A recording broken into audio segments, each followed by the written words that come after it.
ವಿದ್ಯಮಾನಗಳನ್ನ ತಿಳಿಸುವಂತಹ 30 minutes 30 ನ್ಯೂಸ್ಗೆ ಸ್ವಾಗತ. ನಾನು ನಬಿತಾ ಅಜಯ್, ನನ್ನ ಜೊತೆ ಇದ್ದಾರೆ ನಾನು ಚೈತ್ರ ರಾಜ್. ಹಾಗಾದ್ರೆ ಯಾವ ಪ್ರಮುಖ 30 ಸುದ್ದಿಗಳಿದೆ ಅನ್ನೋದನ್ನ ಒಂದೊಂದಾಗಿ ನೋಡೋಣ.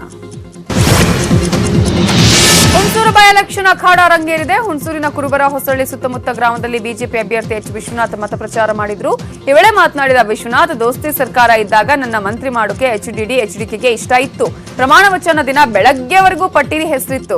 ಅದೇ ಪ್ರಮಾಣ ವಚನದ ದಿನ ಬೆಳಗ್ಗೆ 11:30ಕ್ಕೆ ನನ್ನ ಹೆಸರು ಡಿಲೀಟ್ ಆಗಿದೆ. ದೊಡ್ಡಗೌಡರು ನನ್ನ ಮಂತ್ರಿ ಮಾಡಬೇಕು ಅಂತಿದ್ರು, ಆದ್ರೆ ಸಿದ್ದರಾಮಯ್ಯ ಇದಕ್ಕೆ ಒಪ್ಪಲ್ಲ, ಬೇಡ ಅಂತ ನಾನೇ ಹೇಳಿದ್ದೆ. ಎಚ್ಡಿಕೆ ಜೊತೆ ನಿಲ್ಲೋ ಜವಾಬ್ದಾರಿ ಕೊಡ್ಸಿ ಅಂತ ಕೇಳಿದ್ದೆ. ಇದು ಸಚಿವ ಸ್ಥಾನ ಕೈತಪ್ಪೋಕೆ ನೇರ ಕಾರಣ ಅಂತ ವಿಶ್ವನಾಥ್ ಹೇಳಿದ್ದಾರೆ. ಇದಾದ ಮೇಲೆ ನನಗೆ ಎಚ್ಡಿಕೆಯಿಂದ ಅವಮಾನ ಆಯ್ತು ಅಂತ ವಿಶ್ವನಾಥ್ ಬೇಸರವನ್ನ ವ್ಯಕ್ತಪಡಿಸಿದ್ರು. ಮೈಸೂರಿನಲ್ಲಿ ಮಾಜಿ ಸಿಎಂ ಕುಮಾರಸ್ವಾಮಿ ಕೇಂದ್ರ ಸಚಿವ ಡಿವಿ ಸದಾನಂದಗೌಡ ವಿರುದ್ಧ ಕಿಡಿಕಾರಿದ್ದಾರೆ. ಕುಮಾರಸ್ವಾಮಿ ಕುಟುಂಬಕ್ಕೆ ಕಣ್ಣೀರು ಪೇಟೆಂಟ್ ಕೊಡಬೇಕು ಎಂದಿದ್ದ ಬಗ್ಗೆ ಎಚ್ಡಿಕೆ ಗರಂ ಆಗಿದ್ದಾರೆ. ಕಣ್ಣೀರು ನಮ್ಮ ಕುಟುಂಬದ ಪೇಟೆಂಟ್ ಹೌದು, ಆದ್ರೆ ಸದಾನಂದಗೌಡರ ಥರ ಎಲ್ಲದಕ್ಕೂ ಹಲ್ ಬಿಟ್ಕೊಂಡು ನಿಂತ್ಕೊಳ್ಳೋದಿಲ್ಲ ಅಂತ ಮಾಜಿ ಸಿಎಂ ಕುಮಾರಸ್ವಾಮಿ ಕೆಂಡಾಮಂಡಲರಾದ್ರು.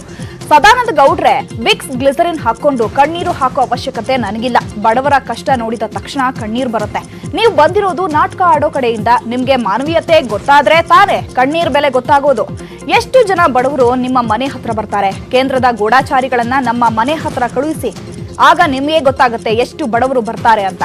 ನನ್ನದು ಡ್ರಾಮಾ ಕಣ್ಣೀರಲ್ಲ ಅಂತ ಎಚ್ಡಿಕೆ ಅಸಮಾಧಾನವನ್ನ ಹೊರಹಾಕಿದ್ರು. ಹುಣಸೂರು ಉಪಚುನಾವಣೆ ಅಖಾಡದಲ್ಲಿ ಮಾಜಿ ಸಿಎಂ ಕುಮಾರಸ್ವಾಮಿ ಪ್ರಚಾರದ ವೇಳೆ ಕಾಂಗ್ರೆಸ್ ಬಿಜೆಪಿ ವಿರುದ್ಧ ಎಚ್ಡಿಕೆ ವಾಗ್ದಾಳಿ ನಡೆಸಿದ್ದಾರೆ. ನಾನೇನು ಸಿಎಂ ಮಾಡಿ ಅಂತ ಕಾಂಗ್ರೆಸ್ ಮನೆ ಬಾಗಿಲಿಗೆ ಹೋಗ್ಲಿಲ್ಲ, ಅವರಿಗೆ ಬಹುಮತ ಬರಲಿಲ್ಲ ಅಂತ ಅವರೇ ಬಂದ್ರು ಅಂತ ಎಚ್ಡಿಕೆ ಗರಂ ಆಗಿದ್ದಾರೆ. ನಮ್ಮ ತಂದೆ ನನ್ನ ಮಗನಿಗೆ ಹೃದಯ ಚಿಕಿತ್ಸೆ ಆಗಿದೆ, ನೀವೇ ಯಾರಾದ್ರೂ ಸಿಎಂ ಆಗಿ ಅಂತ ಹೇಳಿದ್ರು. ಆದ್ರೂ ರಾಹುಲ್ ಗಾಂಧಿ ಹಾಗೂ ಸೋನಿಯಾ ಗಾಂಧಿ ಹಠ ಮಾಡಿ ನನಗೆ ಸಿಎಂ ಪಟ್ಟ ಕಟ್ಟಿದ್ರು. ಆಗ ನಾನು ಕಾಂಗ್ರೆಸ್ ಆಫರ್ ಒಪ್ಕೊಂಡಿದ್ದು ಜನರಿಗೆ ಕೊಟ್ಟಿದ್ದ ಭರವಸೆಯನ್ನ ಈಡೇರಿಸೋದಕ್ಕೆ, ಅದು ಸಹ ಸಾಲ ಮನ್ನಾ ಮಾಡೋದಕ್ಕೆ ಸಿಎಂ ಆಗಲು ಒಪ್ಪಿದೆ. ಸಿಎಂ ಆದ ತಕ್ಷಣ 40,000 ಕೋಟಿಯಷ್ಟು ಸಾಲ ಮನ್ನಾ ಮಾಡಿದೆ ಅಂತ ಹುಣಸೂರಿನ ಧರ್ಮಪುರದಲ್ಲಿ ಮಾಜಿ ಸಿಎಂ ಎಚ್ಡಿಕೆ ಹೇಳಿದ್ದಾರೆ. ಇನ್ನು ಯಡಿಯೂರಪ್ಪ ಅವರಿಗೆ ಬೇರೆ ಪಕ್ಷದವರನ್ನ ಸೆಳೆಯೋದು ಒಂದು ರೋಗ, ಅದರ ಪರಿಣಾಮವಾಗಿ ಇವತ್ತು ಈ ಉಪಚುನಾವಣೆ ಬಂದಿದೆ ಅಂತ ಸಿಎಂ ವಿರುದ್ಧವೂ ಎಚ್ಡಿಕೆ ಕಿಡಿಕಾರಿದರು. ಮಾಜಿ ಸಿಎಂ ಸಿದ್ದರಾಮಯ್ಯಗೆ ಬಿಸಿ ಪಾಟೀಲ್ ತಿರುಗೇಟು ಕೊಟ್ಟಿದ್ದಾರೆ. ಸಿದ್ದರಾಮಯ್ಯ ಕುರಿ, ಕೋಳಿ, ಎಮ್ಮೆ ಥರ ಶಾಸಕರು ಮಾರಾಟ ಅಂದ್ರು ಅಂತ ಹೇಳಿಕೆ ನೀಡಿದ್ದಕ್ಕೆ ಇಂದು ಹಿರೇಕೆರೂರಲ್ಲಿ ಬಿಸಿ ಪಾಟೀಲ್ ಟಾಂಗ್ ಕೊಟ್ಟಿದ್ದಾರೆ. ಸಿದ್ದರಾಮಯ್ಯನವರು ಕಾಂಗ್ರೆಸ್ ಪಕ್ಷಕ್ಕೆ ಹೋದ್ರಿ ಅಲ್ವಾ, ನೀವು ಎಷ್ಟು ಕೋಟಿಗೆ ಮಾರ್ಕೊಂಡ್ರಿ ಸಿದ್ದರಾಮಯ್ಯನವರೇ? ನೀವು ಮಾರ್ಕೊಂಡಿದ್ದಕ್ಕೆ ತಾನೇ ಈ ಸಂಸ್ಕೃತಿ ಗೊತ್ತಿರೋದು. ಎಂಥ ಕೀಳು ಮಟ್ಟದ ರಾಜಕಾರಣ ಮಾಡ್ತಾ ಇದ್ದೀರಾ? ನಿಮ್ಗೇನು ಡೆಲ್ಲಿ ದುಡ್ಡು ಬಂದಿತ್ತಾ ಅಂತ ಪ್ರಶ್ನೆಯನ್ನ ಮಾಡಿದ್ದಾರೆ. ಏನೋ ಸಿದ್ದರಾಮಯ್ಯ ಆಟ ಕಾಂಗ್ರೆಸ್ಗೆ ಗೂಟ, ಸಿದ್ದರಾಮಯ್ಯರನ್ನ ನಂಬ್ಕೊಂಡವ ಕೆಟ್ಟ, ಕಾಂಗ್ರೆಸ್ ನಿರ್ನಾಮ ಆಗುತ್ತೆ, ಕಾಂಗ್ರೆಸ್ ಮುಕ್ತ ಹಿರೇಕೆರೂರು ಆಗುತ್ತೆ ಅಂತ ಬಿಸಿ ಪಾಟೀಲ್ ತೀವ್ರ ವಾಗ್ದಾಳಿಯನ್ನ ನಡೆಸಿದ್ದಾರೆ. ಸ್ಪೀಕರ್ ಅವರನ್ನ ನಾಲಾಯಕ್ ಅಂತಿರಲ್ಲ, ನೀವು ನಾಲಾಯಕ್. ಜಾರ್ಜ್ ಅವರನ್ನ ಮಂಪರು ಪರೀಕ್ಷೆಗೆ ಒಳಪಡಿಸಿದ್ರೆ ಸಿದ್ದರಾಮಯ್ಯರ ಹುಂಡಿಯಲ್ಲೇನಿದೆ ಅಂತ ಗೊತ್ತಾಗುತ್ತೆ. ಸಿದ್ದರಾಮಯ್ಯ ಮತ್ತು ದಿನೇಶ್ ಗುಂಡೂರಾವ್ ಮೇಲೆ ಮಾನನಷ್ಟ ಮೊಕದ್ದಮೆ ಹಾಕ್ತೀವಿ. ನಾನೇ ಸಿದ್ದರಾಮಯ್ಯ ಅವರನ್ನ ನಂಬಿದ್ದೆ, ಆದ್ರೆ ಅವರೇ ನನ್ನ ಎದೆಗೆ ಚೂರಿ ಹಾಕ್ಬಿಟ್ರು ಅಂತ ಸಿದ್ದು ವಿರುದ್ಧ ಬಿಸಿ ಪಾಟೀಲ್ ಚಾಟಿ ಬೀಸಿದ್ದಾರೆ. ಮಾಜಿ ಸಚಿವ ಡಿಕೆ ಶಿವಕುಮಾರ್ ಚಿಕ್ಕಬಳ್ಳಾಪುರದಲ್ಲಿ ಕಾಂಗ್ರೆಸ್ ಅಭ್ಯರ್ಥಿ ಪರ ಪ್ರಚಾರ ಮಾಡಿದ್ರು. ಇದೇ ವೇಳೆ ಮಾತನಾಡಿದ ಡಿಕೆಶಿ, ಯಡಿಯೂರಪ್ಪ 15 ಅಲ್ಲ 30 ಆದ್ರೂ ಗೆಲ್ಲಲಿ ಅಂದ್ರು. ನಾನು ಭವಿಷ್ಯ ಹೇಳಲ್ಲ, ಪಕ್ಷ ಹೇಳಿದ ಹಾಗೆ ಪ್ರಚಾರ ಕಾರ್ಯದಲ್ಲಿ ತೊಡಗಿಸಿಕೊಂಡಿದ್ದೇನೆ ಅಂತ ಹೇಳಿದ್ರು. ಇವತ್ತು ಚಿಕ್ಕಬಳ್ಳಾಪುರದಲ್ಲಿ ಪ್ರಚಾರ ಮಾಡ್ತಿದ್ದೇನೆ, ನಾಳೆ ರಾಣೆಬೆನ್ನೂರು, ಹಿರೇಕೆರೂರಿಗೂ ಹೋಗ್ತೀನಿ. ಎಲ್ಲಾ ಕಡೆ ಪ್ರಚಾರ ಮಾಡೋ ಅವಶ್ಯಕತೆ ಇದೆ ಅಂತ ಡಿಕೆಶಿ ಹೇಳಿದ್ರು. ಕಾಂಗ್ರೆಸ್ ಕಾರ್ಯಕರ್ತರ ಮೇಲೆ ದಬ್ಬಾಳಿಕೆ ನಡೀತಾ ಇರುವ ವಿಚಾರಕ್ಕೆ ಪ್ರತಿಕ್ರಿಯೆ ಕೊಟ್ಟ ಡಿಕೆ ಶಿವಕುಮಾರ್, ಕಾಂಗ್ರೆಸ್ ಕಾರ್ಯಕರ್ತರು ಯಾವ ದಬ್ಬಾಳಿಕೆಗೂ ಬಗ್ಗಲ್ಲ, ಜಗ್ಗಲ್ಲ ಅಂತ ಹೇಳಿದರು. ಬಳ್ಳಾರಿಯಲ್ಲಿ ಮಾಜಿ ಸಚಿವ ಡಿಕೆ ಶಿವಕುಮಾರ್ ಹಾಗೂ ಮಾಜಿ ಸಿಎಂ ಸಿದ್ದರಾಮಯ್ಯರಿಗೆ ಬಿಜೆಪಿ ರಾಜ್ಯಾಧ್ಯಕ್ಷ ನಳಿನ್ ಕುಮಾರ್ ಕಟೀಲ್ ತಿರುಗೇಟನ್ನ ಕೊಟ್ಟಿದ್ದಾರೆ. ಸಿದ್ದರಾಮಯ್ಯ ಗೊಂದಲ ಅತಂತ್ರದಲ್ಲಿದ್ದಾರೆ. ಅವರ ಮಾನಸಿಕ ಸ್ಥಿತಿ ಭಯದಿಂದ ಕೂಡಿದೆ. ಹಿರಿಯ ನಾಯಕರು ಅವರ ಜೊತೆ ಇಲ್ಲ. ವಿಪಕ್ಷದ ಸ್ಥಾನವನ್ನ ಸಿದ್ದರಾಮಯ್ಯ ಕಳೆದುಕೊಳ್ತಾರೆ. ಡಿಸೆಂಬರ್ 9ರ ಬಳಿಕ ಡಿಕೆ ಶಿವಕುಮಾರ್ ಗೆಲ್ಲಿರ್ತಾರೆ ನೋಡಿ ಅಂತ ಟಾಂಗ್ ಕೊಟ್ಟಿದ್ದಾರೆ. ಬಿಜೆಪಿ ಎಲ್ಲಾ ಕ್ಷೇತ್ರಗಳಲ್ಲೂ ಗೆಲ್ಲುತ್ತೆ. ಸಿಎಂ ಬಿಎಸ್ವೈ ಸರ್ಕಾರ ಸುಭದ್ರವಾಗಿರುತ್ತೆ ಅಂತ ನಳಿನ್ ಕುಮಾರ್ ಕಟೀಲ್ ಹೇಳಿದ್ರು. ಸರ್ಕಾರ ಬಿದ್ರೆ ನಾವು ಅಧಿಕಾರಕ್ಕೆ ಬರಬಹುದು ಅಂತ ಕುಮಾರಸ್ವಾಮಿಗೆ ಸಣ್ಣ ಆಸೆ ಇದೆ. ನಮ್ಗೆ ಯಾರ ಬೆಂಬಲ ಕೂಡ ಬೇಕಾಗಿಲ್ಲ, ಯಾರ ಬೆಂಬಲ ಕೇಳೋದೂ ಇಲ್ಲ. ನಮ್ಮ ಸರ್ಕಾರ ಸುಭದ್ರವಾದ ಮೇಲೆ ಕಾಂಗ್ರೆಸ್ ಜೆಡಿಎಸ್ ಶಾಸಕರೇ ಬಿಜೆಪಿಗೆ ಬರ್ತಾರೆ ಅಂತಲೂ ಕಟೀಲ್ ಹೇಳಿದ್ದಾರೆ.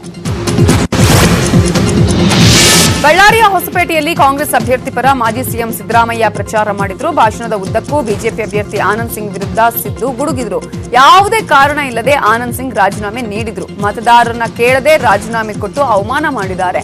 ಅನರ್ಹ ಅಂದ್ರೆ ಆನಂದ್ ಸಿಂಗ್ ನಾಲಾಯಕ್, ಅಯೋಗ್ಯ ಅಂತ ಅರ್ಥ. ಅಯೋಗ್ಯ ಪಟ್ಟ ಕಟ್ಕೊಂಡು ನಿಮ್ಮ ಬಳಿ ಬಂದಿದ್ದಾರೆ.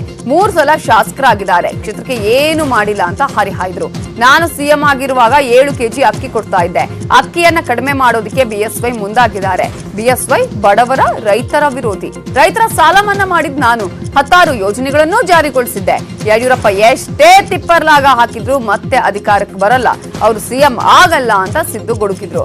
ಮತ್ತೆ ನಾವೇ ಅಧಿಕಾರಕ್ಕೆ ಬರ್ತೀವಿ, ಆಗ 7 ಕೆಜಿ ಅಕ್ಕಿ ಬದಲಿಗೆ 10 ಕೆಜಿ ಅಕ್ಕಿ ಕೊಡ್ತೇವೆ ಅಂತ ಸಿದ್ದರಾಮಯ್ಯ ಭರವಸೆ ನೀಡಿದರು. ಬೈ ಎಲೆಕ್ಷನ್ ಮುಗಿದ ಬಳಿಕ ಬಿಜೆಪಿಗೆ ಕಾಂಗ್ರೆಸ್ ಆಪರೇಷನ್ ಮಾಡುತ್ತಾ? ಚಿಕ್ಕಬಳ್ಳಾಪುರದಲ್ಲಿ ಡಿಕೆಶಿ ಬಾಂಬ್ ಹಾಕಿದ ಬಳಿಕ ಆನೇಕಲ್ ಶಾಸಕ ಬಿ ಶಿವಣ್ಣ ಕೂಡ ಆಪರೇಷನ್ ಹಸ್ತದ ಬಗ್ಗೆ ಮಾಹಿತಿ ನೀಡಿದ್ದಾರೆ. ಬಿಜೆಪಿಯ 15 ಶಾಸಕರು ನಮ್ಮ ಸಂಪರ್ಕದಲ್ಲಿದ್ದಾರೆ. ಚುನಾವಣೆ ಬಳಿಕ ಅವರ ಹೆಸರನ್ನ ಬಹಿರಂಗ ಮಾಡ್ತೀನಿ ಅಂತ ಶಿವಣ್ಣ ಹೇಳಿದ್ದಾರೆ. ಹೊಸಕೋಟೆಯ ದೇವಗೊಂದಿಯಲ್ಲಿ ಕಾಂಗ್ರೆಸ್ ಅಭ್ಯರ್ಥಿ ಪದ್ಮಾವತಿ ಪರ ಪ್ರಚಾರದ ವೇಳೆ ಕೈ ಶಾಸಕ ಶಿವಣ್ಣ ಈ ಹೊಸ ಬಾಂಬ್ ಅನ್ನು ಸಿಡಿಸಿದ್ದಾರೆ. ಬೈ ಎಲೆಕ್ಷನ್ ಬಳಿಕ ಬಿಜೆಪಿಗೆ ಹೊಸ ಸಂಕಷ್ಟ ಎದುರಾಗುತ್ತಾ ಅನ್ನೋ ಪ್ರಶ್ನೆ ಉದ್ಭವಿಸಿದೆ. ಮತ್ತೊಂದು ಕಡೆ ಬಳ್ಳಾರಿ ಅಖಾಡಕ್ಕೆ ಎಂಟ್ರಿ ಕೊಟ್ಟಿರೋ ಸಿದ್ದರಾಮಯ್ಯ ಆನಂದ್ ಸಿಂಗ್ಗೆ ಬಿಗ್ ಶಾಕ್ ಕೊಟ್ಟಿದ್ದಾರೆ. ಆನಂದ್ ಸಿಂಗ್ ಪರಮಾಪ್ತರು ಕಾಂಗ್ರೆಸ್ ಸೇರಲು ಸಜ್ಜಾಗಿದ್ದಾರೆ. ಆನಂದ್ ಸಿಂಗ್ ಸಹೋದರ ದೀಪಕ್ ಸಿಂಗ್ ಕಾಂಗ್ರೆಸ್ ಅತ್ತ ಮುಖ ಮಾಡ್ತಿದ್ದಾರೆ. ಸಿದ್ದರಾಮಯ್ಯ ಸಮ್ಮುಖದಲ್ಲಿ ಇವತ್ತು ಕಾಂಗ್ರೆಸ್ ಸೇರ್ಪಡೆ ಆಗ್ತಾರೆ ಅನ್ನುವ ಸುದ್ದಿ ಕೇಳಿ ಬಂದಿದೆ. ಜೊತೆಗೆ ಬಳ್ಳಾರಿಯ ಹಲವು ಬಿಜೆಪಿ ಮುಖಂಡರು ಸಹ ಕಾಂಗ್ರೆಸ್ನತ್ತ ಮುಖ ಮಾಡ್ತಿದ್ದಾರಂತೆ. ಬಿಜೆಪಿ ಲಿಂಗಾಯತ ಮುಖಂಡ ಪಂಚಪ್ಪ ಸಹ ಕಾಂಗ್ರೆಸ್ ಸೇರ್ಪಡೆ ಆಗ್ತಿದ್ದಾರೆ ಎನ್ನಲಾಗಿದೆ. ಅನರ್ಹ ಶಾಸಕರ ವಿಚಾರಕ್ಕೆ ಸಿದ್ದರಾಮಯ್ಯ ವಿರುದ್ಧ ಸಿಎಂ ಯಡಿಯೂರಪ್ಪ ವಾಗ್ದಾಳಿಯನ್ನ ನಡೆಸಿದ್ದಾರೆ. ಅನರ್ಹ ಶಾಸಕರಿಗೆ ಹಣ ಕೊಟ್ಟು ಖರೀದಿ ಅಂದ್ರೆ ಸುಮ್ಮನಿರಲ್ಲ, ಸಿದ್ದರಾಮಯ್ಯ ಮೇಲೆ ಮಾನನಷ್ಟ ಮೊಕದ್ದಮೆ ಹಾಕ್ತೀವಿ, ಹುಷಾರ್ ಅಂತ ಬಿಎಸ್ವೈ ಕಿಡಿಕಾರಿದ್ದಾರೆ. ಯಲ್ಲಾಪುರದಲ್ಲಿ ಹೆಬ್ಬಾರ್ ಪರ ಪ್ರಚಾರದ ವೇಳೆ ಸಿದ್ದರಾಮಯ್ಯ ವಿರುದ್ಧ ಬಿಎಸ್ವೈ ಕೆಂಡಾಮಂಡಲರಾದ್ರು. ದಾಖಲೆ ಇಲ್ಲದೆ ಸಿದ್ದರಾಮಯ್ಯ ಅನರ್ಹ ಶಾಸಕರ ಖರೀದಿ ಅಂದ್ರೆ ಸುಮ್ಮನಿರಲ್ಲ, 17 ಶಾಸಕರ ವಿರುದ್ಧ ಆರೋಪ ಮಾಡ್ತಿರೋದು ಖಂಡನೀಯ, ಸಿದ್ದರಾಮಯ್ಯ ವಿರುದ್ಧ ಮಾನನಷ್ಟ ಮೊಕದ್ದಮೆ ಹೂಡ್ತೀವಿ ಅಂತ ಸಿಎಂ ಬಿಎಸ್ವೈ ಎಚ್ಚರಿಕೆಯನ್ನ ಕೊಟ್ಟಿದ್ದಾರೆ. ಮಹಾಲಕ್ಷ್ಮಿ ಲೇಔಟ್ ಬಿಜೆಪಿ ಅಭ್ಯರ್ಥಿ ಕೆ ಗೋಪಾಲಯ್ಯ ಬೆಂಬಲಿಗನೋರ್ವ ಗೂಂಡಾಗಿರಿ ತೋರಿಸಿದ್ದಾನೆ. ಕಾಮಾಕ್ಷಿಪಾಳ್ಯ ಠಾಣೆ ವ್ಯಾಪ್ತಿಯ ರೌಡಿ ಶೀಟರ್ ಹೇಮಂತ್ ಅನ್ನುವನು ಜೆಡಿಎಸ್ ಕಾರ್ಯಕರ್ತರಿಗೆ ಅವಾಚ್ಯ ಶಬ್ದಗಳಿಂದ ಆವಾಜ್ ಹಾಕಿದ್ದಾನೆ. ಪೊಲೀಸರು ಎದುರಿಗೆ ಇದ್ರೂ ಕೂಡ ಹೇಮಂತ್ ಗೂಂಡಾಗಿರಿ ತೋರಿದ್ದಾನೆ. ಜೆಡಿಎಸ್ ಕಾರ್ಯಕರ್ತರ ಪ್ರಚಾರಕ್ಕೆ ಹೇಮಂತ್ ಅಡ್ಡಿಪಡಿಸಿ ನೀವು ಏನ್ ಮಾಡಿದ್ರು ಗೋಪಾಲಯ್ಯ ಅವರನ್ನ ಸೋಲಿಸೋದಕ್ಕೆ ಆಗಲ್ಲ ಅಂತ ಕಿಡಿಕಾರಿದ್ದಾನೆ. ಹೇಮಂತ್ ಹೀಗೆ ಆವಾಜ್ ಹಾಕ್ತಾ ಇದ್ರು. ಅಲ್ಲಿಯೇ ಇದ್ದ ಪೊಲೀಸರು ಸೈಲೆಂಟ್ ಆಗಿದ್ದಾರೆ. ಈ ವಿಡಿಯೋ ಸಾಮಾಜಿಕ ಜಾಲತಾಣಗಳಲ್ಲಿ ವೈರಲ್ ಆಗಿದೆ. ರೌಡಿ ಶೀಟರ್ ಹೇಮಂತ್ ಮೇಲೆ ಚುನಾವಣಾ ಆಯೋಗ ಹಾಗೂ ಸ್ಥಳೀಯ ಠಾಣೆಗೆ ಜೆಡಿಎಸ್ ನಾಯಕರು ದೂರು ಕೊಟ್ಟಿದ್ದಾರೆ. ಮಂಡ್ಯದ ಕೆಆರ್ಪೇಟೆಯಲ್ಲಿ ಜೆಡಿಎಸ್ ಅಭ್ಯರ್ಥಿ ದೇವರಾಜು ಪರ ಮಾಜಿ ಸಚಿವ ಎಚ್ಡಿ ರೇವಣ್ಣ ಪ್ರಚಾರ ನಡೆಸಿದರು. ಈ ವೇಳೆ ಬಿಜೆಪಿ ಹಾಗೂ ಕಾಂಗ್ರೆಸ್ ವಿರುದ್ಧ ರೇವಣ್ಣ ವಾಗ್ದಾಳಿಯನ್ನು ನಡೆಸಿದರು. ಜಿಲ್ಲೆಯ 2 ಸಕ್ಕರೆ ಕಾರ್ಖಾನೆಗಳು ಬೀಗ ಹಾಕಲು ಬಿಜೆಪಿ ಕಾಂಗ್ರೆಸ್ ಸರ್ಕಾರಗಳು ಕಾರಣ. ಯಡಿಯೂರಪ್ಪ ಅವರ ಸಂಬಂಧಿಕರೇ ಮೈ ಶುಗರ್ ಸಕ್ಕರೆ ಕಾರ್ಖಾನೆಯ ಅಧ್ಯಕ್ಷರಾಗಿದ್ರು.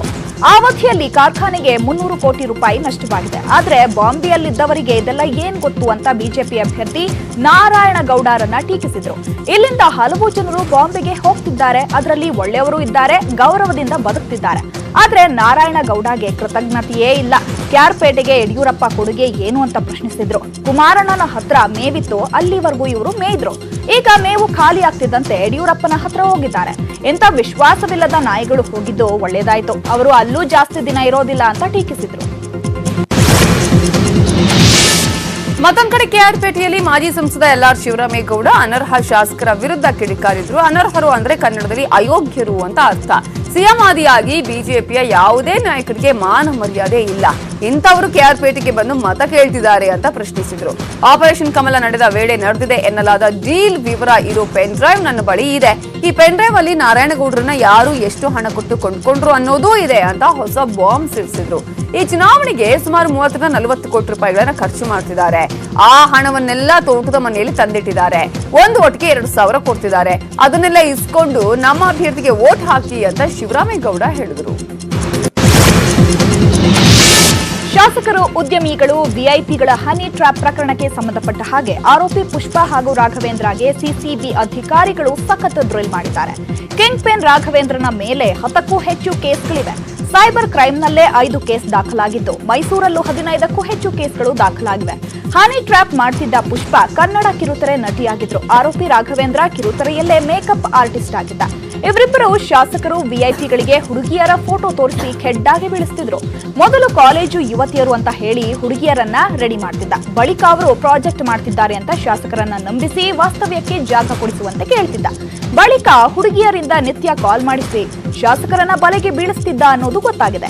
ಒಟ್ಟು 5 ಶಾಸಕರನ್ನ ರಾಘವೇಂದ್ರ ಖೆಡ್ಡಾಕೆ ಬೀಳಿಸಿದ್ದ. ರೇಸ್ ಕೋರ್ಸ್ ರಸ್ತೆ, ಗಾಂಧಿನಗರ, ಕುಮಾರಕೃಪ ರಸ್ತೆಯ ಐಷಾರಾಮಿ ಹೋಟೆಲ್ನಲ್ಲೇ ರೂಮ್ ಬುಕ್ ಮಾಡ್ತಿದ್ದ ಎನ್ನಲಾಗಿದೆ. ಏನೋ ಹನಿ ಟ್ರ್ಯಾಪ್ಗೆ ಬಿದ್ದಿದ್ದ ಶಾಸಕರೊಬ್ಬರು 2 ಕೋಟಿ ಕೊಡೋದಕ್ಕೆ ಒಪ್ಪಿಕೊಂಡಿದ್ರು. ಆದ್ರೆ ಡೀಲ್ ಕುದುರದೇ ಇದ್ದಿದ್ದಾಗ ಪೊಲೀಸರಿಗೆ ಶಾಸಕರು ದೂರು ನೀಡಿದ್ದಾರೆ. ಎನ್ಕೌಂಟರ್ ಭೀತಿಗೆ ಹೆದರಿ ರಾಘವೇಂದ್ರ ಊರು ಬಿಟ್ಟಿದ್ದ ಎನ್ನಲಾಗಿದೆ. ಹುಬ್ಬಳ್ಳಿಯಲ್ಲಿ ಪ್ಲಾಸ್ಟಿಕ್ ಮಾಫಿಯಾ ನಡೆಸ್ತಾ ಇದ್ದ ಅಡ್ಡೆ ಮೇಲೆ ಹುಬ್ಬಳ್ಳಿ ಧಾರವಾಡ ಪಾಲಿಕೆ ದಾಳಿ ನಡೆಸಿದೆ. ಅಕ್ರಮವಾಗಿ ಪ್ಲಾಸ್ಟಿಕ್ ತಯಾರು ಮಾಡ್ತಾ ಇದ್ದ ಬಗ್ಗೆ ನ್ಯೂಸ್ 18 ಕನ್ನಡ ವರದಿ ಪ್ರಸಾರ ಮಾಡಿದ್ದು, ಕೂಡಲೇ ಎಚ್ಚೆತ್ತ ಪಾಲಿಕೆ ಎಂಜಿನಿಯರ್ ವಿಜಯ್ ಕುಮಾರ್ ನೇತೃತ್ವದಲ್ಲಿ ಪ್ಲಾಸ್ಟಿಕ್ ಅಡ್ಡೆಗಳ ಮೇಲೆ ದಾಳಿ ನಡೆಸಲಾಗಿದೆ. ಹುಬ್ಬಳ್ಳಿಯ ಕೆಂಪಗೇರಿಯ ಇಂಡಿಯನ್ ರೋಡ್ ಏಜೆನ್ಸಿಯನ್ನ ಸೀಸ್ ಮಾಡಲಾಗಿದೆ. ಗೋದಾಮಿನ ಮ್ಯಾನೇಜರ್ ಅಶೋಕ್ ಬದ್ದಿಯನ್ನ ಪಾಲಿಕೆ ಅಧಿಕಾರಿಗಳು ತೀವ್ರವಾಗಿ ವಿಚಾರಣೆ ನಡೆಸುತ್ತಿದ್ದಾರೆ. ಬೆಂಗಳೂರಿನಲ್ಲಿ ವಂಚಿಸಿ ದುಬೈನಲ್ಲಿ ವಂಚಿಸುತ್ತಿದ್ದ ಅಂತಾರಾಷ್ಟ್ರೀಯ ವಂಚಕ ಕೃಷ್ಣೇಗೌಡನ ಬಣ್ಣ ಇನ್ನಷ್ಟು ಬಯಲಾಗಿದೆ. ವಂಚಕ ಕೃಷ್ಣೇಗೌಡನ ಬಗ್ಗೆ ಇಡಿ ತನಿಖೆಯನ್ನ ನಡೆಸ್ತಾ ಇದೆ. ಈ ತನಿಖೆ ಸಂಬಂಧಪಟ್ಟ ಹಾಗೆ 36ಕ್ಕೂ ಹೆಚ್ಚು ಬ್ಯಾಂಕ್ ಅಕೌಂಟ್ಗಳು ಪತ್ತೆಯಾಗಿದ್ದು, ಸ್ನೇಹಿತರು ಹಾಗೂ ದುಬೈನ ಹಲವು ಅಕೌಂಟ್ಗಳಲ್ಲಿ ದುಡ್ಡು ಇಟ್ಟಿದ್ದ ಅಂತ ಹೇಳಲಾಗ್ತಿದೆ. ಕೋಟಿ ಹಣ ವಂಚಿಸಿ ಅದೆಲ್ಲವನ್ನ ವಿದೇಶಕ್ಕೆ ಸಾಗಿಸುತ್ತಿದ್ದ ಅಂತ ಕೂಡ ಹೇಳಲಾಗ್ತಿದೆ. ವಿದೇಶದಲ್ಲಿ 360 ಕೋಟಿಗೂ ಹೆಚ್ಚು ಹಣ ಸ್ಟ್ರಕ್ ಆಗಿದೆ ಅಂತ ನಂಬಿಸ್ತಿದ್ದ ವಂಚಕ ಕೃಷ್ಣೇಗೌಡ ಹಣ ಬಂದ ಬಳಿಕ ದುಪ್ಪಟ್ಟು ಹಣ ನೀಡ್ತೀವಿ ಅಂತ ನಂಬಿಸ್ತಿದ್ದ. ಇದೇ ರೀತಿ ಉದ್ಯಮಿಗಳು, ರಿಯಲ್ ಎಸ್ಟೇಟ್ ಏಜೆನ್ಸಿಗಳು, ಸಂಬಂಧಿಕರ ಬಳಿಯೂ ವಸೂಲಿ ಮಾಡಿದ್ದ. ಫೆಮಾ ಅಡಿಯಲ್ಲಿ ಇಡಿ ಅಧಿಕಾರಿಗಳು ಪ್ರಕರಣದ ತನಿಖೆಯನ್ನು ನಡೆಸುತ್ತಿದ್ದಾರೆ. ಬೆಂಗಳೂರಲ್ಲಿ ಹೆಚ್ಚಾಗ್ತಾ ಇರುವ ರಸ್ತೆ ಗುಂಡಿ ಅವಾಂತರಕ್ಕೆ ಹೈಕೋರ್ಟ್ ಛೀಮಾರಿ ಹಾಕಿದೆ. ಗುಂಡಿ ಮುಚ್ಚದ ಬಿಬಿಎಂಪಿ ಹಾಗೂ ನಾಯಕರಿಗೆ ಹೈಕೋರ್ಟ್ನಿಂದ ತರಾಟೆಗೆ ತೆಗೆದುಕೊಂಡಿದೆ. ಕೋರ್ಟ್ ಆದೇಶ ಕೊಟ್ಟರೆ ಪಾಲಿಸಲು ಮೀಟಿಂಗ್ ಸೇರ್ತಾರೆ. ಆದೇಶ ಪಾಲಿಸಬೇಕೋ ಬೇಡವೋ ಅಂತ ಚರ್ಚೆ ಮಾಡ್ತಾರೆ. ಇದರ ಅರ್ಥ ಏನು ಅಂತ ಹೈಕೋರ್ಟ್ ಆಕ್ರೋಶವನ್ನ ಹೊರಹಾಕಿದೆ. ನಾವು ಹೇಳಿದ್ದು ಸಾಧಾರಣ ವಿಚಾರನ, ಕೋರ್ಟ್ ಆದೇಶ ಪಾಲಿಸೋದಕ್ಕೆ ಮೀಟಿಂಗ್ ಮಾಡಬೇಕಾ ಅಂತ ಬಿಬಿಎಂಪಿ ವಕೀಲರಿಗೂ ಹೈಕೋರ್ಟ್ ಸಿಜೆ ತರಾಟೆಗೆ ತೆಗೆದುಕೊಂಡಿದ್ದಾರೆ. ಇನ್ನು ಕೆಎಂಸಿ ಕಾಯ್ದೆಯಡಿ ಗುಂಡಿಗಳಿಂದ ಗಾಯ ಆದ್ರೆ ಪರಿಹಾರ ಇಲ್ಲ. ಹೀಗಾಗಿ ಬಿಬಿಎಂಪಿ ಸುಪ್ರೀಂ ಕೋರ್ಟ್ಗೆ ಅರ್ಜಿ ಸಲ್ಲಿಕೆ ಮಾಡಿತ್ತು. 1 ವಾರ ಸಮಯ ಕೊಟ್ರೆ ವಿವರ ಕೊಡ್ತೀವಿ ಅಂತ ಬಿಬಿಎಂಪಿ ಪರ ವಕೀಲರು ಕೇಳಿದ್ರು. ಇದಕ್ಕೆ 1 ದಿನವೂ ಸಮಯ ಕೊಡಲ್ಲ.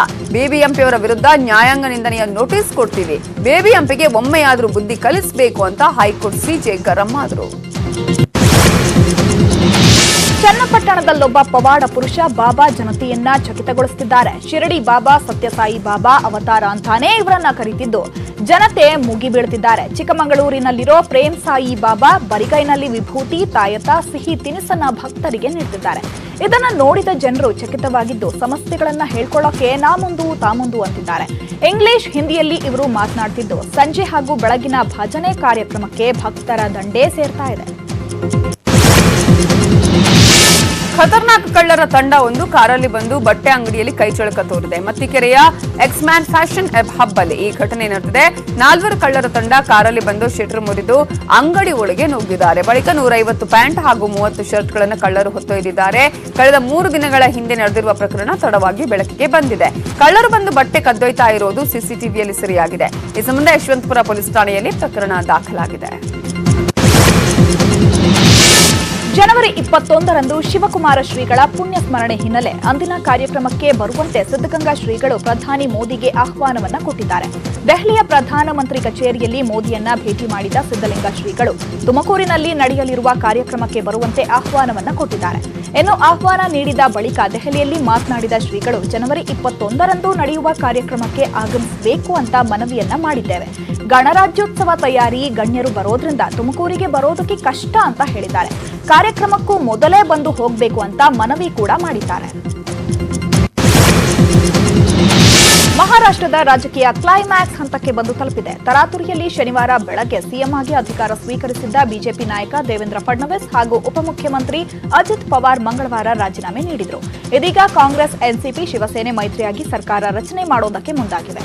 ಈಗಾಗಲೇ ಎಲ್ಲಾ ಶಾಸಕರು ಪ್ರಮಾಣ ವಚನ ಸ್ವೀಕರಿಸಿದ್ದು, ಇಂದು ಶಿವಸೇನೆ ನಾಯಕ ಉದ್ಧವ್ ಠಾಕ್ರೆ ಮುಖ್ಯಮಂತ್ರಿಯಾಗಿ ಮುಂಬೈನಲ್ಲಿ ಅಧಿಕಾರ ಸ್ವೀಕರಿಸಲಿದ್ದಾರೆ. ಶಿವಾಜಿ ಪಾರ್ಕ್ನಲ್ಲಿ ಮೊದಲ ಬಾರಿಗೆ ಮಹಾರಾಷ್ಟ್ರ ಸಿಎಂ ಆಗಿ ಉದ್ಧವ್ ಠಾಕ್ರೆ ಪ್ರಮಾಣ ವಚನ ಸ್ವೀಕರಿಸಲಿದ್ದಾರೆ. ಪ್ರಧಾನಿ ನರೇಂದ್ರ ಮೋದಿ, ಮಹಾರಾಷ್ಟ್ರ ರಾಜ್ಯಪಾಲರು, ಮಾಜಿ ಪ್ರಧಾನಿ ಮನಮೋಹನ್ ಸಿಂಗ್ ಸೇರಿದಂತೆ ದೇಶದ ಗಣ್ಯರಿಗೆ ಆಹ್ವಾನವನ್ನ ಕೊಡಲಾಗಿದೆ. ಕೆಲವೇ ಹೊತ್ತಲ್ಲಿ ಶಿವಾಜಿ ಪಾರ್ಕ್ನಲ್ಲಿ ಉದ್ಧವ್ ಉತ್ಸವ ನಡೆಯಲಿದೆ. ಪಶ್ಚಿಮ ಬಂಗಾಳದಲ್ಲಿ ನಡೆದಿದ್ದ 3 ವಿಧಾನಸಭಾ ಕ್ಷೇತ್ರಗಳ ಉಪಚುನಾವಣೆಯಲ್ಲಿ ಟಿಎಂಸಿ ಭರ್ಜರಿ ವಿಜಯ ಸಾಧಿಸಿದೆ. ಕಾಲಿಗಂಜ್, ಖರಗ್ಪುರ, ಕರೀಂಪುರದಲ್ಲಿ ಟಿಎಂಸಿ ಅಭ್ಯರ್ಥಿಗಳೇ ಅತಿ ಹೆಚ್ಚು ಮತಗಳಿಂದ ವಿಜಯ ಸಾಧಿಸಿದ್ದಾರೆ. ಟಿಎಂಸಿ ಅಭ್ಯರ್ಥಿಗಳ ವಿಜಯಕ್ಕೆ ಸಿಎಂ ಮಮತಾ ಬ್ಯಾನರ್ಜಿ ಸಂತಸ ವ್ಯಕ್ತಪಡಿಸಿದ್ದಾರೆ. ಈ ಬಗ್ಗೆ ಪ್ರತಿಕ್ರಿಯಿಸಿರುವ ದೀದಿ, ದುರಹಂಕಾರಿ ವರ್ತನೆ ತೋರ್ತಾ ಇದ್ದ ಬಿಜೆಪಿಯನ್ನ ಮತದಾರರೇ ರಿಜೆಕ್ಟ್ ಮಾಡಿದ್ದಾರೆ ಅಂತ ಹೇಳಿದ್ದಾರೆ. ಇನ್ನು ಉತ್ತರಾಖಂಡ್ ಬೈ ಎಲೆಕ್ಷನ್ನಲ್ಲಿ ಪಿಥೋರ್ಗಢದಲ್ಲಿ ಬಿಜೆಪಿ ಜಯಶೀಲವಾಗಿದೆ. ದುಂದು ವೆಚ್ಚಕ್ಕೆ ಕಡಿವಾಣ ಹಾಕುವುದು ಪ್ರಧಾನಿ ಮೋದಿ ಅವರ ಪ್ರಮುಖ ಉದ್ದೇಶ. ಹೀಗಾಗಿ ವಿದೇಶ ಪ್ರಯಾಣದ ವೇಳೆ ತಾಂತ್ರಿಕ ಕಾರಣದಿಂದ ವಿಮಾನ ಭೂಸ್ಪರ್ಶ ಮಾಡಿದಾಗ ಅವರು ಐಷಾರಾಮಿ ಹೋಟೆಲ್ ಬದಲು ವಿಮಾನ ನಿಲ್ದಾಣದ ಟರ್ಮಿನಲ್ನಲ್ಲೇ ಉಳಿತಾ ಇದ್ರು. ಅಲ್ಲದೆ ಅಲ್ಲಿಯೇ ಸ್ನಾನ ಮಾಡ್ತಿದ್ರು ಅಂತ ಗೃಹ ಸಚಿವ ಅಮಿತ್ ಶಾ ಮಾಹಿತಿಯನ್ನ ಹೊರಹಾಕಿದ್ದಾರೆ.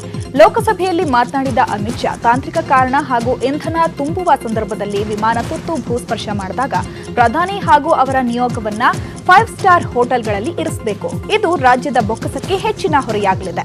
ಆದ್ರಿಂದ ಮೋದಿ ಐಷಾರಾಮಿ ಹೋಟೆಲ್ಗಳಲ್ಲಿ ತಂಗ್ತಾ ಇರಲಿಲ್ಲ, ಬದಲಿಗೆ ಟರ್ಮಿನಲ್ನಲ್ಲಿಯೇ ಸ್ನಾನ ಮಾಡಿ ವಿರಾಮಿಸ್ತಾ ಇದ್ರು ಅಂತ ಹೇಳಿದ್ದಾರೆ. ಈರುಳ್ಳಿ ಬೆಲೆ ಕೇಳಿದ್ರೆ ಅಡುಗೆ ಮಾಡೋದಿರ್ಲಿ ಕಣ್ಣೀರ್ ಬರೋಕ್ ಶುರುವಾಗುತ್ತೆ. ಅಂತಹ ಪರಿಸ್ಥಿತಿ ನಿರ್ಮಾಣ ಆಗಿದ್ದು ದಿನೇ ದಿನೇ ಈರುಳ್ಳಿ ಬೆಲೆ ಗಗನಕ್ಕೇರ್ತಾ ಇದೆ. ಈ ಬಾರಿ ಸಂಭವಿಸಿದ ಮಹಾಮಳೆಯಿಂದಾಗಿ ಈರುಳ್ಳಿ ಬೆಲೆ ಎಲ್ಲ ಕೊಚ್ಚಿ ಹೋಗಿದೆ. ಇದರಿಂದಾಗಿ ಮಾರುಕಟ್ಟೆಗೆ ಈರುಳ್ಳಿಯೇ ಬಾರದಂತಾಗಿದ್ದು 100ರ ಗಡಿ ದಾಟಿದೆ. ದೇಶದ ಬಹುತೇಕ ರಾಜ್ಯಗಳಲ್ಲಿ 90 ರಿಂದ 100 ರೂಪಾಯಿವರೆಗೆ ಈರುಳ್ಳಿ ಸೇಲ್ ಆಗ್ತಿದೆ. ಅದರಲ್ಲೂ ಕೋಲ್ಕತ್ತಾ, ಚೆನ್ನೈ, ಮುಂಬೈ, ಒಡಿಶಾ ಮತ್ತು ಪುಣೆಯಲ್ಲಿ 120 ರಿಂದ 130 ರೂಪಾಯಿಗೆ 1 ಕೆಜಿ ಈರುಳ್ಳಿ ಮಾರಲಾಗ್ತಾ ಇದೆ. ಕರ್ನಾಟಕದಲ್ಲೂ ಸಹ ಬೆಲೆ ಆಗಸಕ್ಕೆ ಏರ್ತಾ ಇದ್ದು 100ರ ಗಡಿ ದಾಟುವ ಹಂತಕ್ಕೆ ಬಂದು ನಿಂತಿದೆ.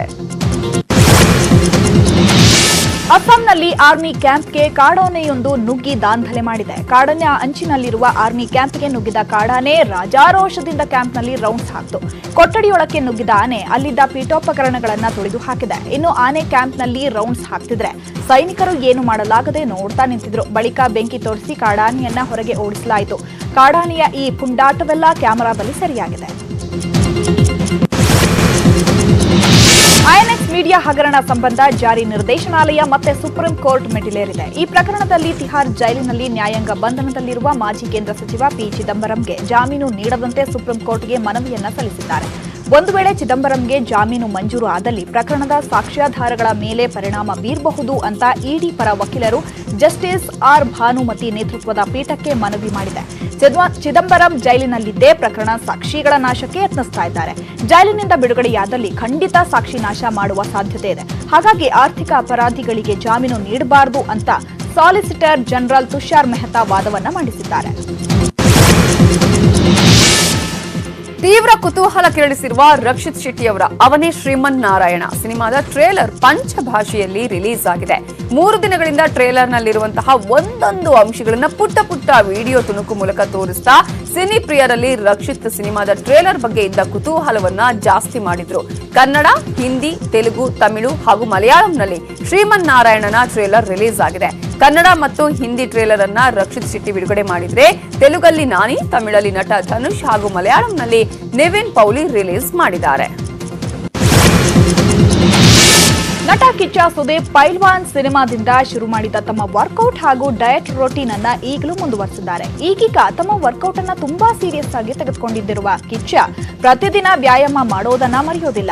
ಜಿಮ್ಗೆ ಹೋಗಲು ಸಮಯ ಸಿಗದ ಕಾರಣವೋ ಏನೋ ಇವತ್ತು ಬೆಳಿಗ್ಗೆ ತಾವು ತಂಗಿದ್ದ ಶರ್ಟಾನ್ ಹೋಟೆಲ್ನಿಂದ ಕಂಠೀರವ ಸ್ಟುಡಿಯೋವರೆಗೆ ಸೈಕಲ್ನಲ್ಲೇ ಹೋಗಿದ್ದಾರೆ. ಆ ವಿಡಿಯೋವನ್ನ ತಮ್ಮ ಸೋಷಿಯಲ್ ಮೀಡಿಯಾಗಳಲ್ಲಿ ಶೇರ್ ಮಾಡಿಕೊಂಡಿದ್ದು ಅದೀಗ ವೈರಲ್ ಆಗಿದೆ. ಕೊರೆವ ಚಳಿಯಲ್ಲಿ 4-5 ಕಿಲೋಮೀಟರ್ ಕಿಚ್ಚ ಸೈಕಲ್ನಲ್ಲಿ ಸವಾರಿ ಮಾಡಿರೋದನ್ನ ನೋಡಿ ಅಭಿಮಾನಿಗಳು ಥ್ರಿಲ್ ಆಗಿದ್ದಾರೆ. ಅಂದಹಾಗೆ ಕಳೆದ ಕೆಲ ದಿನಗಳಿಂದ ಕಂಠೀರವ ಸ್ಟುಡಿಯೋದಲ್ಲಿ ಶಿವ ಕಾರ್ತಿಕ್ ನಿರ್ದೇಶನ ಮಾಡ್ತಾ ಇರುವ ಕೋಟಿಗೊಬ್ಬ 3 ಚಿತ್ರದ ಶೂಟಿಂಗ್ ನಡೀತಾ ಇದ್ದು ಸದ್ಯ ಕಿಚ್ಚ ಅದರಲ್ಲೇ ಬ್ಯುಸಿ ಆಗ್ಬಿಟ್ಟಿದ್ದಾರೆ. ಬಾಲಿವುಡ್ ಕಿರಾಡಿ ಅಕ್ಷಯ್ ಕುಮಾರ್, ಕರೀನಾ ಕಪೂರ್, ದಿಲ್ಜಿತ್ ದೋಸಂಜ್ ಹಾಗೂ ಕಿಯಾರಾ ಅಡ್ವಾಣಿ ಪ್ರಮುಖ ಪಾತ್ರಗಳಲ್ಲಿ ನಟಿಸಿರುವ cinema good news. Raj Mehta ನಿರ್ದೇಶನದ good news complete comedy cinema ಆಗಿದೆ. ಈಗಾಗಲೇ ಟ್ರೇಲರ್ ರಿಲೀಸ್ ಆಗಿದ್ದು ಯೂಟ್ಯೂಬ್ ಅಲ್ಲಿ 6 ಕೋಟಿಗೂ ಹೆಚ್ಚು ವ್ಯೂಸ್ ಅನ್ನ ಪಡ್ಕೊಂಡು ವೈರಲ್ ಆಗಿದೆ. ಅದರ ಬೆನ್ನಲ್ಲೇ ಚಿತ್ರತಂಡ ಪೆಪ್ಪಿ ಪಾರ್ಟಿ ಸಾಂಗ್ ಒಂದನ್ನ ಲಾಂಚ್ ಮಾಡಿದೆ. ಚಂಡೀಗಢ್ ಮೇ ಅಂತ ಸಾಗುವ ಈ ಹಾಡಿಗೆ ತನಿಷ್ ಸಂಗೀತ ಕೊಟ್ಟಿದ್ದು ಈಗಾಗಲೇ ಕೇವಲ 24 ಗಂಟೆಗಳಲ್ಲಿ 1 ಕೋಟಿಗೂ ಹೆಚ್ಚು ಬಾರಿ ವೀಕ್ಷಿಸಲ್ಪಟ್ಟಿದೆ. ಗುಡ್ ನ್ಯೂಸ್ ಇದೇ ಡಿಸೆಂಬರ್ 27ರಂದು ರಿಲೀಸ್ ಆಗಲಿದೆ. ಈಗಾಗಲೇ ಈ ಒಂದು ಗುಡ್ ನ್ಯೂಸ್ ರಿಲೀಸ್ ಆಗುವಂತಹ ಹಿನ್ನೆಲೆಯಲ್ಲಿ ಸಾಕಷ್ಟು ವ್ಯೂಸ್ ಅನ್ನು ಕೂಡ ಪಡೆದುಕೊಳ್ತಾ ಇದೆ. ನೀವು ಈಗಾಗಲೇ ಗಮನಿಸಬಹುದು, ಒಂದು ರೀತಿಯಾದಂತಹ ಪೆಪ್ಪಿ ಸಾಂಗ್ ಅನ್ನು ಕೂಡ ಇದೇ ಒಂದು ಚಿತ್ರತಂಡ ರಿಲೀಸ್ ಮಾಡಿದ್ದು ಈಗಾಗಲೇ ಚಂಡೀಗಢ್ ಮೇ ಅಂತ ಹಾಡುವಂತಹ ಈ ಒಂದು ಸಾಂಗ್ಗೆ ತನಿಷ್ ಅವರು ಸಂಗೀತವನ್ನ ಕೊಟ್ಟಿದ್ದಾರೆ. ಇದೇ ಕಾರಣಕ್ಕಾಗಿ ಈಗ ಸಾಕಷ್ಟು ಕಡೆಗಳಲ್ಲಿ ಈ ಒಂದು ಚಿತ್ರ ಸುದ್ದಿಯನ್ನ ಮಾಡ್ತಾ ಇದೆ. ಜೊತೆಗೆ ಸಾಕಷ್ಟು ವ್ಯೂಸ್ ಅನ್ನು ಕೂಡ ಪಡ್ಕೊಳ್ತಾ ಇದೆ. ಲಕ್ಷ ವ್ಯೂಸ್ ಅನ್ನು ಪಡ್ಕೊಳ್ತಾ ಇರುವಂತಹ ಈ ಚಿತ್ರದ ಬಗ್ಗೆ ಸಾಕಷ್ಟು ನಿರೀಕ್ಷೆ ಕೂಡ ಹುಟ್ಟು ಹಾಕಿದೆ. ಹಾಗೆಯೇ ಕಾಮಿಡಿ ಓರಿಯೆಂಟೆಡ್ ಮೂವಿ ಕೂಡ ಆಗಿದೆ. ಸೂಪರ್ ಸ್ಟಾರ್ ರಜನಿ ನಟಿಸಿರುವ ಮೋಸ್ಟ್ ಎಕ್ಸ್ಪೆಕ್ಟೆಡ್ ಸಿನಿಮಾ ದರ್ಬಾರ್. ಇದೊಂದು ಆಕ್ಷನ್ ಥ್ರಿಲ್ಲರ್ ಚಿತ್ರವಾಗಿದ್ದು ಮುರುಘಾದಾಸ್ ಆಕ್ಷನ್ ಕಟ್ ಹೇಳಿದ್ದಾರೆ. ವಿಶೇಷ ಅಂದ್ರೆ ಬರೋಬ್ಬರಿ 2 ದಶಕಗಳ ಬಳಿಕ ಸ್ಟೈಲ್ ಕಿಂಗ್ ರಜನಿ ಖಾಕಿ ಧರಿಸಿದ್ದಾರೆ. ಹೀಗಾಗಿಯೇ ದರ್ಬಾರ್ ಬಗ್ಗೆ ಇನ್ನಿಲ್ಲದ ನಿರೀಕ್ಷೆ ಇದೆ. ಚಿತ್ರಕ್ಕೆ ಅನಿರುದ್ಧ್ ರವಿಚಂದರ್ ಸಂಗೀತ ನೀಡಿದ್ದು ಇತ್ತೀಚೆಗಷ್ಟೇ ಮೊದಲ ಹಾಡು ಲಾಂಚ್ ಆಗಿದೆ. ದರ್ಬಾರ್ನಲ್ಲಿ ರಜನಿಗೆ ನಯನತಾರಾ ನಾಯಕಿಯಾಗಿದ್ದು ಸುನಿಲ್ ಶೆಟ್ಟಿ, ನಿವೇದಿತಾ ಥಾಮಸ್, ಯೋಗಿ ಬಾಬು ಪ್ರಮುಖ ಪಾತ್ರಗಳಲ್ಲಿ ನಟಿಸಿದ್ದಾರೆ. ಈ ಸಿನಿಮಾ 2020ರ ಜನವರಿ 10ರಿಂದ ಥಿಯೇಟರ್ಗಳಲ್ಲಿ ದರ್ಬಾರ್ ಶುರು ಮಾಡಲಿದೆ.